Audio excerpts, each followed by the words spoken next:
પ્રમુખ સ્વામી મહારાજની અમૃતવાણી.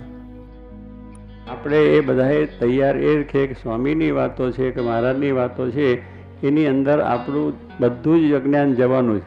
ભલે આપણે જેવા તેવા છીએ, પણ એ સંભાળવાના છે.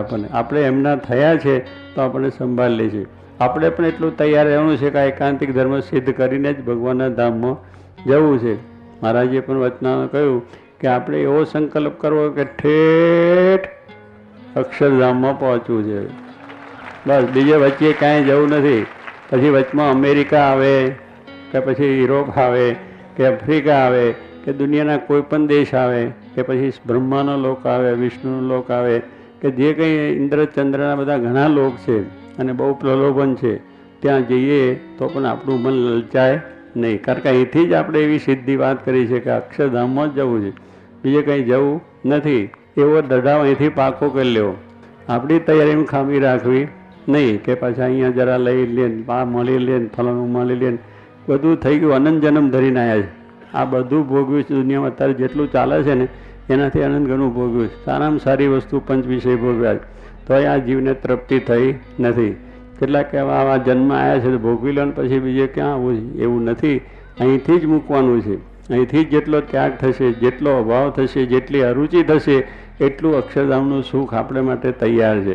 મહારાજ બેઠા છે, સ્વામી બેઠા છે, શાસ્ત્રી મહારાજ, જોગી મહારાજ પણ બેઠા છે કે આવો બધાને અમે આવા વાતો કરી છે અને હવે તમને બધાને અમારે અક્ષરધામમાં બેસાડવા જ. એટલે આપણી તૈયારી એટલી, એમની તૈયારી છે એવી સામી. બે બરોબર હોય તો લોઢું ગરમ ટીપી નાખે ને તો મધો બાજી પાક્કો. એમ આપણે પાકો મધવો છે. ઘણા જન્મ્યા ભોગવ્યું છે. હવે આ જન્મે તો ભગવાનનું સુખ જ મળે એ જ ભોગવું, બીજું કાંઈ કરવું નથી. એવી દ્રઢતા જોઈએ કે ખાતા પીતા નાતા ધોતા દરેક ક્રિયામાં એક વખત આ મહારાજનું અનુસંધાન રાખવું. મહારાજને જ આપણે સંભાળવાના, આપણે આ જ કરવા આવ્યા છે, બીજું નથી. કરવાનું બધું, પણ કરવા આવ્યા છે પેલું મુખ્ય, મોક્ષ પ્રાપ્તિ, બ્રહ્મરૂપ થવાનું, એકાંતિક ધર્મ સિદ્ધ કરવું, એ કરવા આવ્યા છે. અને એને માટે વાંચન કરો, કથા કરો, વાર્તા કરો, એ માળા કરો, પૂજા કરો, બધું કરવાનું. પછી વાતો સાંભળીને કરીએ કંઈ નહીં. સ્વામી અમારે કંઈ થતું નથી, પણ તમે ભાઈ કરો તો થાય ને. તમે કરવા માંડો તો બધું થશે. એટલે થોડુંક શ્રદ્ધાપૂર્વક આખું કામ આપણે કરતા જઈએ તો ભગવાનની દયા થઈ જાય. ભગવાન દયાળુ છે. તમે સહેજ માર્ગે ચાલો તો ભગવાન પછી તમને પૂરું પોતાનું ધામનું સુખ આપે. એટલે સ્વામી કહે છે આવું સુખ, આવો લાભ મળ્યો છે તો હવે મૂકવો જ નથી. એક વિચાર કે આ વખતે આપણે આ દેહ કરીને એવું જ કરવું છે કે મહારાજની ધામમાં જ બેસી જવું છે અને ભગવાનનું સુખ લેવું છે. છેલ્લો જન્મ કરવો છે, ફરી હાલ દુનિયામાં આવવું નથી. સારી છે આ દુનિયા, કેવી લાગે છે બધાને? અંધકારમય છે અને દુઃખની છે, એવું બધું અનુભવ છે, પણ પેલું મનમાં હજુ મૂકી શકાય. આ જ્ઞાન પછશે તો પછી કંઈ વાંધો આવશે? એ બધું અંધકાર થઈ જશે, દુઃખમય થઈ જશે. એટલે માર્ગે ચાલ્યા છો એટલે જરા હાથ ઊંચો કરજો. મહારાજ સ્વામી બધા તમને હાથ પકડી લે છે. ભલે તમને આ બધું છે છતાં જીવમાંથી નીકળી જશે અને આ સુખનો અનુભવ થઈ જશે. અને સુખિયા, મહાસુખિયા કેવા? આ સુખિયા છે તો એ તો એવા જ છે, પણ આ તો મહાસુખિયા એટલે ફરી કોઈ દુઃખ જ આપણને જીવનમાં આવે નહીં. એવી અલૌકિક આપણું આ જ્ઞાન છે, એવી આ વાત છે, એવો મારાનો સિદ્ધાંત છે. અને શાસ્ત્રી મહારાજ, યોગીજી મહારાજ જેવા પુરુષ મળ્યા છે દુનિયામાં નહીં, પણ અનંત બ્રહ્માંડનો જોગીમાનો મહિમા શાસ્ત્રીમાં જે કહ્યો કે આ જોગી મહારાજ છે એ અનંત કોટી બ્રહ્માંડની અંદર એમના જેવા સાધુ ન મળે, એવા સાધુના દર્શન આપણે, એના આશીર્વાદ આપણને, એને આપણે રમાડ્યા, જમાડ્યા, બેઠા ભેટા કર્યા, કેટલું સુખ એને આપ્યું. તો હવે એ કોઈ મહિમા તો કોણ આપણે સમજી શકે? શાસ્ત્રી મહારાજ જેવા પુરુષે આવો મહિમા કહ્યો. સાક્ષાત જેમ મહારાજે, શ્રીજી મહારાજે ગુણાત્યાંશનો મહિમા જેમ કહ્યો, એમ શાસ્ત્રી મહારાજ યોગીજી મહારાજ અનંત કોટી બ્રહ્માંડોના જોગી મહારાજ, હું જોગી મહારાજ હવે એ આપણે વાત એમને કરી છે ને એ પુરુષને આપણે મળ્યા છે, અડ્યા છે, ને શાસ્ત્રી મહારાજનું દર્શન પણ કર્યા છે. તો હવે મારી વાત કરવી નહીં. એટલે હવે આપણે ત્યાં જાઓ તો મારું દર્શન કરશે તે તરશે. એટલે આપણે એવો કેફ રહેવો જોઈએ કે મારું તો કલ્યાણ છે બધાને. તો એટલે ગાંધલાની ડોસી હતી. હવે ગાંધલાની ડોસી બિચારી સાધારણ સ્થિતિની હતી, પણ શ્રીજીમાનો નિશ્ચય પાકો હતો અને એકદમ શ્રીજીમાનો સાક્ષાત ભગવાન છે. મહારાજ એને દર્શન આપ્યા, તને હું તેડવા આવવાનો છું અમુક દિવસે, એ બધી વાત કરી ડોસીએ. પછી એના ધનીને વાત કરી કે જો મને પરમ દિવસે 2 દાડા 5 દાડા પછી મહારાજ આ દિવસે આ ટાઈમે મને તેડવા આવવાના છે. એના ધનીને બહુ શ્રદ્ધા નહોતી.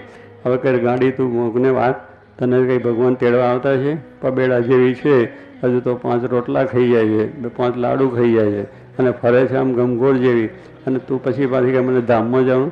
ધામમાં ગયો તો મને પથારે પડ્યો, ખાવાનું જતું રહ્યું, અનાજ પાણી મૂકી દે તો એ ધામમાં જવાની વાત કરે. આ તો ખાઈને પવેડા જેવી ફરતી હોય ગુમગુમાર અને કે હું ધામમાં જવાની. પેલો એનો પતિ કહે તું રવા દે, વાત ખોટી, આ દુનિયામાં માણસ જાણશે તો તારો ફજેતો થશે. એટલે પણ પેલી ડોશી કહે જો આ તમે હું કહું છું સાચું, મારા જ આવવાના. તે દાડે પછી જે મારો ટાઈમ આપ્યો હતો એ ટાઈમ પહેલાં એના ધણીને સવારથી કહ્યું કે જો આજ તું ખેતર જાય છે પણ આજે 10-11 વાગે તો અહીં ઘરે આવજે અને મહારાજ મને 11 વાગે તેડવા આવવાના જ અને આ પ્રમાણે તું આવજે. પેલો તો ધણીને તો શ્રદ્ધા નથી, મારે પેલું 2-3 વખત વાત થઈ એટલે થયું, ખેતરમાંથી આવ્યો અને 11 વાગે એટલે એને તો આમ તાવ ચડ્યો, એટલો બધો ત્રાવ, આમ લાલ ગુમ શરીર થઈ ગયું, તલ નાખે તો આમ ફટફટ ફૂટી જાય. પછી એને પથારી પેલા કહે તું અહીંયા છાન કરા, આપણું પેલું છાન કરે ને નીચે ગાયનું છાન કરીને પથારી કરે, લીપન કરે. એટલે જ્યારે મરવાનું થાય ત્યારે પેલું મર્યા પછી શું એને ઉતારીએ છે ને ક્યાં બી આને ઉતારવાની, એટલે એ લીપાયું, એની અંદર બધું સા કરાયું અને પછી ડોશી ઉતરીને એમાં બેઠી પલાઠી વાળીના મારાનું ધ્યાન કરતા. પછી કે આ મહારાજ મને તેડવા આવ્યા. પેલો જેને કે જરૂર આ તો ગઈ, મારી ના પાડતો હતો પણ આ તો ગઈ, ચાલી માંડી, કારણ કે હવે તો બધાને શિથિલ થવા માંડ્યા. એટલે બિચારો મત લાગી અને આરતી ઉતારી કે હવે તારો કર્યા તું ગતે ગાલજી, એટલે તારા કર્મને હવે તું ફળ ભોગવજે અને જ્યાં જતું જઈએ.